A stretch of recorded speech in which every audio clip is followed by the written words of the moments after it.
아멘. 오늘 하나님의 말씀은 에스더 1장의 말씀입니다. 이제 에스더서가 시작이 되는데 이 에스더서는 하나의 일화 있었던 이야기인데 특별히 이 에스더서와 관련된 게 불임절입니다. 불임절. 지금도 이스라엘 백성들에게 불임절은요 마치 광복절처럼 우리나라에서 아주 기쁘고 행복하고 좋은 날, 중요한 절기로 여기는 게 바로 이 불임절입니다. 네, 불임절에 관한 사건이 바로 이 에스더서입니다.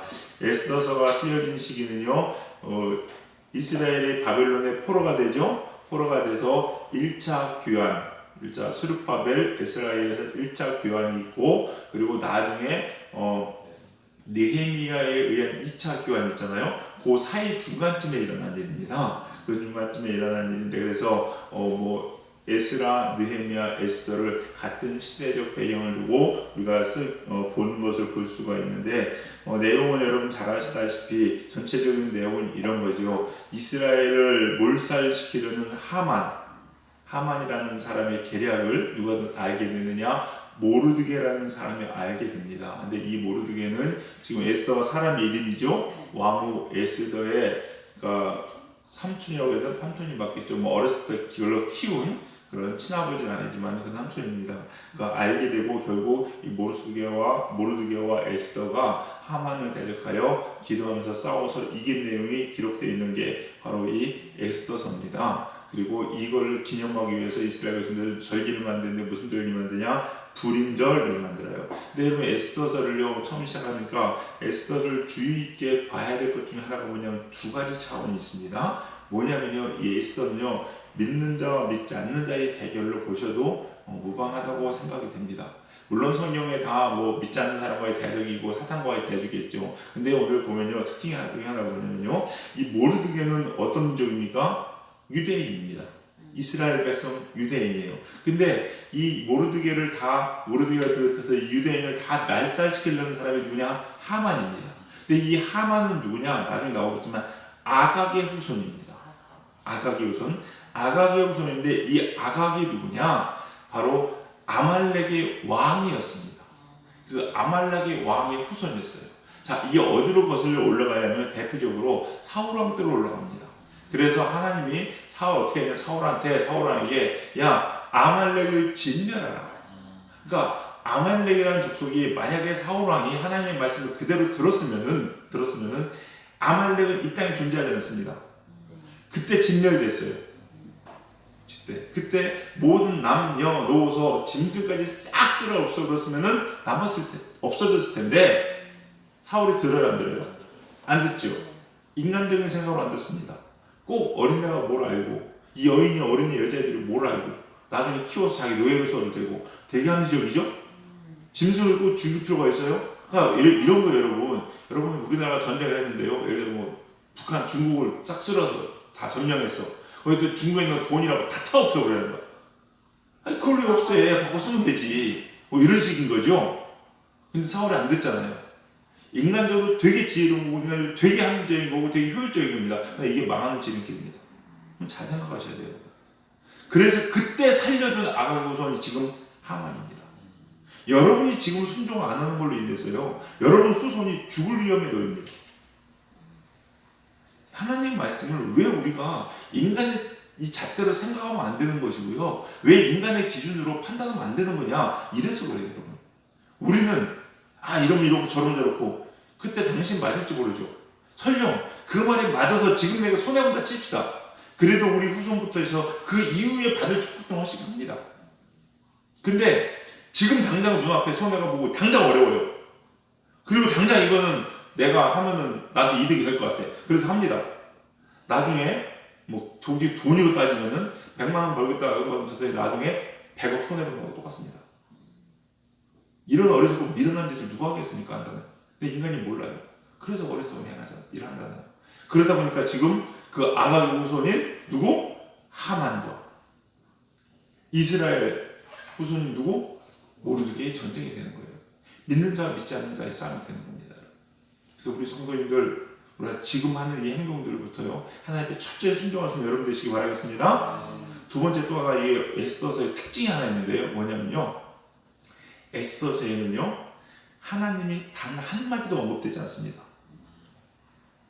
성경에 보면은요, 우리가 성경이 하나님 책인데 하나님, 여호와, 뭐 예수님 뭐 기본적으로 나와야 되죠. 근데 이것이 하나도 언급되지 않은 책이 두 권 있습니다. 뭐냐? 에스더서와 아가서입니다. 아가서예요. 하나님 언급되지 않아요. 보면 그래서요, 이 책을 이거 써야 되나 말아야 되나, 성경에 넣어야 되나 말아야 되나 고민이 있었겠죠. 아가서도 보세요. 아가서도 보면요, 어떻게 성경에 어떤 이렇게 보면요, 모르는 사람들 보면 음담패스라고 얘기합니다. 나의 여인아 같이 자자 뭐 이런 얘기에서 정신 있는 거야 없는 거야 뭐 이렇게 되어 정도로. 근데 이게 성경이에요, 여러분. 근데 실은요, 이 성경이 훨씬 더 깊습니다. 여러분, 아가서도요, 나중에 또 말씀드리겠지만 어떤 차원이냐면요, 하나님과의 관계성에 있어서 지혜가 그 잠언서예요. 잠언이 옆집 사람과 나의 관계라면은, 전도서는 그 가족 간의, 친족 간의 관계 훨씬 더 가깝죠. 아가서는 부부 간의 관계예요. 얼마나 하나님과 가까운지 몰라요. 성경 중에 성경이죠. 그러니까. 근데 아가서 하나님이 안 나와. 에스더도 마찬가지예요. 에스더서도요, 하나님에 대한 언급이 없어. 왜 이거 썼을까? 이런 거예요. 여러분 보세요. 여러분 삶 가운데 신앙생활 하면서 막 사는데, 오늘 하루도 마찬가지고 어제 직장생활 하면서 하나님이 여러분 삶 가운데 순간순간 단 한순간도 여러분에게 개입하지 않고 그냥 놔둔 적이 있을까요? 없죠. 그럼 물어볼게요. 이렇게 물어보면 다 없다고 얘기합니다. 근데 실제로 그걸 삶을 느꼈습니까? 이 순간 하나님께 나랑 함께 계시구나. 지금 내가 밥 먹을 때도 하나님께 함께 계시고, 이 반찬도 하나님께 떠나주시는 것 같고, 이런 느낌들. 이런 느낌 못 경험하거든요. 대부분 사람들이 다 그렇습니다, 여러분. 우리가 하나님 믿기는 거, 어떤 사건, 역시 하나님 계셔, 이렇게 띄엄띄엄 느낄 뿐이지, 실제로 말은 하나님께 함께 계신다라고 다 아면 됩니다. 아면 안 하는 사람 없습니다. 심지어는 제가 볼 때 그 사람 믿음이 1도 없거든요. 그 사람도 아멘 합니다, 여러분. 왜냐면 그냥 머릿속으로 아는 거예요. 중요한 건 내 삶을 느끼냐는 거죠. 못 느낍니다. 여러분 직장에 하나님 주셔서 바쁘게 일하고 때문에 그 순간에도 하나님 나 같이 뛰시는구나, 같이 나랑 워드치고 계시구나, 내 옆에 하나님 계시구나, 이걸 느꼈습니까? 그러지 않거든요. 정신없이 일하거든요, 여러분. 정신없이 일합니다. 그런데 그냥 머릿속으로 안다고 해서 아는 게 아니거든요, 여러분. 그 차원이 아니라. 근데 그럼에도 불구하고 중요한 건 뭐냐, 오늘도 보시면 이 에스더서는요, 하나님 언급이 하나도 없습니다. 그럼에도 불구하고 하나님께서 이스라엘 백성을 도우시고 지키십니까? 안 지키십니까? 지키신다는 거예요. 오늘 1장도 그런 차원입니다. 우리는 아무것도 아닌 것 같습니다. 제가 읽어보면서도 제가 제일 먼저 든 생각이 이거였어요. 아니, 아하스랑 지가 잔치한 게 왜 성경에 들어와 있어야 돼요? 지 뭐 잘났다고 잔치하고 막 그러니까 얼굴 거의 보면 얼굴이 주홍이로 뭐 주홍이 일어나, 이거 무슨 얼굴이 빠져있다는 얘기 술 그 얘기거든요. 그런 얘기 써놓고 있는데 이게 왜 여기에 들어와 있냐는 거예요. 중요한 것은 이것도 하나님이 일이라는 걸 아셔야 돼요. 여러분이 133 가운데에서 여러분 느끼건 안 느끼건 머릿속으로 그냥 계시는 아멘 이게 아닙니다. 진짜 피부로 느끼는 걸 얘기하는 거예요. 못 느낄지라도 중요한 건 뭡니까? 하나님 여러분 함께 하신다는 거. 지금도 일하시고 계시고, 지금 이 순간 나에게 일어나는 모든 일들조차도 하나님의 계획과 섭리 가운데 있다는 거, 이걸 아시라는 거예요. 하나님께서 그 얘기를 하고 계신 거예요. 오늘 또 보세요. 여러분, 아하수에로 왕이 잔치를 합니다. 이 아하수에로 왕이 거기 또 뭐라고 하냐면 거기 127지방을 다스렸다. 엄청나게 넓은 지방을 다스린 겁니다. 한마디로 얘기해서 그냥 우리나라부터 중국, 중동까지 다 합친 거야. 중국하고 우리나라 다 다스렸다고 보시면 돼요. 인도까지 합쳐서. 엄청나게 넓습니다. 이 뭐 엄청난 부흥 강국, 부국 강력, 이렇게 이런 이 아하수에로가 자기 나라가 이렇게 흥하니까 기분이 좋은 거예요. 그래가지고 자기들의 그 위세를 우리나라의 그 강함을 떨치기 위해서 잔치를 벌립니다. 잔치를. 며칠 동안 180일 동안 무려 벌려요. 돈 있는 사람들은 결혼할 때 어떻게 합니까? 자기 가문의 위세를 떨치기 위해서 결혼식을 몇 시간, 2시간, 3시간 끝내는 게 아니죠. 일주일씩 한 달씩 하고 그러잖아요. 그게 자기 가문의 위세를 떨치는 거거든요. 아하수에로도 180일 동안 잔치를 벌입니다. 그러고 나서 사람들 다 부르다가 막 그냥 먹고 마시고 180일 동안 이렇게 했는데 그래도 까딱까딱 이거예요. 그래도. 그럼 불안한 날 어떠세요? 이거 할 수 있을까요? 못하죠. 못합니다. 힘이 없으면. 근데 그거 해요. 경비부터 시작해서 다 감당하고 남는다는 얘기예요. 그러고 나는데 또 문제는 뭐냐? 거기서 끝났으면 좋을 텐데 7일 동안 수산궁에 가서 또 잔치를 베풀어요. 근데 그때 왕후 와스디도 똑같이 잔치를 베풉니다. 근데 잔치를 베푸고 나니까 이 아하수에로 왕이 자기가 자랑하고 싶은 게 생겼어. 뭐냐면 자기 와이프를 자랑하고 싶어. 이렇게 그런 게 있어요. 남자들은요, 자기 와이프가 예쁘고 뭐하면 자꾸 막 자랑하고 싶어요. 데리고 다니면서. 근데 안 예쁘면요, 잘 안 데리고 나갑니다. 남자들이 참 속물이죠. 그게 있어요. 그러니까 예쁘고 막 하니까 자랑하고 싶어. 어떡하냐? 부른 거야. 사람들한테 또 얼굴에 빨개니까 취하니까 뭐 이성에 그것도 판단도 안 되죠. 내가 왕인데 그냥 사람들한테 자랑하고 싶어서 불렀는데 이 와스디가 안 온 거야. 이게 뭐 강단 있는 거죠.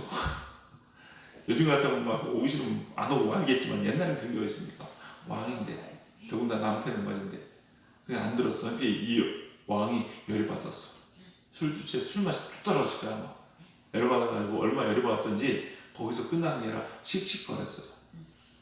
이걸 어떻게 하지? 이걸 어떻게 하지? 그러다가 이 왕이 묻습니다. 누구한테? 현자들에게. 즉 무슨 얘기냐? 그 나라의 그 법적으로 혹은 전통이나 관리에 아주 통달한 사람들. 그래서 이 사람들이 가르쳐준 대로 하면은 큰 문제가 없어. 시비거리가 없어. 이런 사람들한테 묻습니다. 물어가지고 야, 왕후가 말을 안 들었어. 이거 어떻게 했으면 좋겠냐? 내가 너무 열받는데? 그랬더니 이때 또 항상 뭐 내용을 잘 안 돼서 다 충신은 아니겠죠? 왕한테 잘 보이고 싶은 사람이 있었던 모양이에요. 근데 어떻게 얘기하냐? 그 중에서 무무간이라는 사람이 이렇게 얘기합니다. 왕이요, 만약에 이 일이 우리나라 전역에 딱 퍼진다고 생각해 보세요. 그러면은 원래 남자는 왕이고 여자는 왕후잖아요. 제일 높은 자리에 올라갈 수 있는 사람이. 그러니까 왕후의 이런 행동들이 우리 귀족들과 일반 평민들의 삶 가운데에서 다 스며들어갈 것이다. 그래서 귀족의 여인들도 남편 알기를 우습게 할 겁니다. 이거는 일벌백계 하셔서 기준을 세우시고 본을 보여야 됩니다. 딱 얘기했더니 사람들이 맞다 그래야 된다. 이렇게 얘기한 거예요. 그때 아하수에로가 그래 이 말 맞다. 그래가지고 그냥 왕후를 폐위합니다. 이게 실제 이런 일이 있어요. 이거는요 뭐 어떻게 그럴 수 있어가 아니에요. 여러분 에스더가 왜 죽으면 죽으리라 얘기한지 아시죠?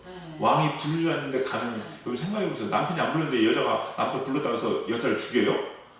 말도 안 되는 얘기인데 이때 그대 그런 시대였었어요. 그러니까 이혼은 당연히 왕의 말을 안 듣는 왕후를 폐하는 건 뭐 일도 아니죠. 그래서 폐했어요. 근데 그 자료를 쭉 쳐다보다 보니까요 이런 일이 있습니다. 이 폐위하고 난 다음에 전쟁이 있었대요. 그러면서 이 아하수에로가 후회를 했답니다. 굳이 그렇게까지 할 필요 있었나? 그냥 사랑했던 모양이죠. 근데 이 일을 하자 제일 먼저 발등에 불이 떨어진 게 누구냐? 이 아하수에로의 후회를 딱 들어주지만 누가 발등에 불이 떨어졌냐? 무무간. 왕을 폐해했던 조언했던 이 무무간이 발등에 불이 떨어진다. 왜? 이 사람이 왕이 열받아가지고 네가 그렇게 조언해가지고 왕이 폐위했잖아. 너도 죽어. 이래버리면은 제가 죽겠거든요. 그 무무간이 어떻게 하냐? 긴장을 합니다. 그리고 나서 왕이 잽싸게 달려가서 뭐냐? 빨리 왕을 뽑읍시다. 왕으로 빨리 뽑읍시다. 이렇게 얘기를 한 거예요. 근데 여러분 여러분 이것 때문에 에스더가 왕후가 됩니다. 그리고 이것 때문에 하만의 계략을 물리치고 이스라엘 백성이 삽니다. 누가 일하셨어요? 하나님이 일하신 거예요. 우리 인간들은 자기의 좋은 대로 생각하고 자기의 이익대로 생각하고 죄건 아니건 관계없이 자기를 위해서 그렇게 달려갈지 모르겠습니다. 그러나 하나님은 그 속에서도 일하신다는 거예요. 1절에 보니까 이 일은이라고 나와 있는데 이 일이 물론 단순히 이 잔치한 일뿐만 아니라 이 에스더 전체에 나와 있는 모든 일들 이걸 누가 하셨다? 하나님께서 하셨다는 거죠. 여러분 세상의 모든 것은요 하나님의 주권 아래에 있습니다. 주권 아래에 있어요. 아하수에로 왕이 와스디를 폐위한 것, 무무간이 그렇게 조언한 것 다 하나님의 계획과 섭리 가운데 있는 거예요, 여러분. 그리고 이들이 자기의 계획과 자기의 유익을 위해서 일한다 할지라도 하나님이 일하시는 일을 막을 수가 없는 것이고 하나님의 뜻대로 모든 것이 이루어지게 되었다는 걸 여러분 아셔야 돼요. 그렇다면 여러분도 마찬가지입니다. 오늘 이 새벽에 여러분이 꼭 기억하셔야 될 건 뭐냐? 아까 말씀드렸듯이 세상은 믿는 자와 믿지 않는 자의 싸움인데 그 가운데에서 누가 개입하시고 계시다? 하나님이 개입하고 계시다는 거예요, 여러분. 하나님이. 그냥 우연은 없다. 항상 말씀드리죠. 우연은 없습니다. 여러분 회사에서 여러분을 핍박하는 사람, 회사에서 여러분을 지지해주는 사람, 상황이 이런 상황, 저런 상황, 이런 일 저런 일, 여러분 주위에 있는 모든 붙여진 사람들 다 하나님이 간섭과 계획 가운데 있는 거예요, 여러분. 그 가운데 우리가 무엇을 취해야 되고 어떤 모습을 취해야 되겠냐는 거죠, 여러분. 하나님 붙잡아야 된다는 거예요, 여러분. 하나님 붙잡아야 되는 거. 다른 거 아무것도 없어요, 여러분. 에스더 보세요, 여러분. 죽으면 죽으리다. 여러분 인간적으로 생각했으면요, 에스더는요 미친 짓입니다. 그 짓을 왜 합니까, 여러분? 깨딱 진짜 뭐 다른 어떤 기준도 아니고요. 그냥 왕 컨디션이에요. 그거에 하나에서 내 목숨이 달려 있습니다. 여러분 이렇게 무모한 짓이 어디 있어요, 여러분? 그러나 하나님 붙잡고 하나님 의지해서 금식 선포하고 나가 이룰 때 하나님께서 역사하신다는 거예요, 여러분. 여러분도 마찬가지입니다. 붙잡아야 될 건 뭐예요? 하나님이에요, 하나님. 다른 거 아무것도 없어요, 여러분. 그러면 하나님께서 일하신다는 거예요, 여러분. 모든 것 계획하신 것들, 뜻하신 것들이 다 하나님의 뜻 안에 있다는 걸 아셔야 돼요. 아까도 말씀드렸듯이 사울왕이 그냥 자기 생각으로 멸하지 않은 거, 그냥 자기 생각으로 판단하는 그 기준들이 결국은 이런 엄청난 일을 만듭니다. 그러나 이 일 가운데서도 하나님은 또 이스라엘 백성을 지키셨다는 것. 왜? 또 다른 하나님의 사람을 세워가지고. 저는 여러분이 문제를 일으키는 사람이 아니라 오늘 나와 있는 모르드게와 에스더처럼 하나님의 일들을 이루어가는 사람 되시기를 주님의 이름 간절히 축원합니다. 오늘도 하나님 여러분 함께 계실 것이고 여러분 삶 가운데 간섭하십니다. 그렇다면 누구 보고서? 하나님 보고서 오늘 또 승리하시는 우리 사랑하는 성도님 다 되시기를 주님의 이름으로 간절히 축원합니다. 기도하시겠습니다. 사랑과 은혜가 풍성하신 주님, 우리의 모든 삶 가운데 한순간도 우리를 부와 같이 버려두지 아니하시고 간섭하고 개입하셔서 우리를 축복의 길로 생명의 길로 인도하여 주신 주님의 은혜에 감사드립니다. 하나님, 우리가 오늘 또 이 새벽에 오직 주님만 붙잡기로 결단하는 저희들 되게 하여 주시옵시고 하나님의 뜻대로 살아가는, 하나님이 기뻐하신 일들을 행하고 살아가는 저희들 될 수 있도록 인도하여 주시옵소서. 우리들 마음이 흔들리고 또 연약해질 때마다 하나님, 우리가 예수를 생각하게 하시고 십자가를 바라보게 하여 주시옵시사 오직 주님만 바라보고 주님 말씀 붙잡고 살아가 승리하는 복된 성도님들 될 수 있도록 축복하여 주시옵소서. 성령님께서 이 새벽에도 우리를 도우시고 우리의 심령 영혼을 굳건히 붙잡아 주시길 간절히 소망하며 모든 말씀 예수님의 이름으로 기도드려 싸움나이다. 아멘.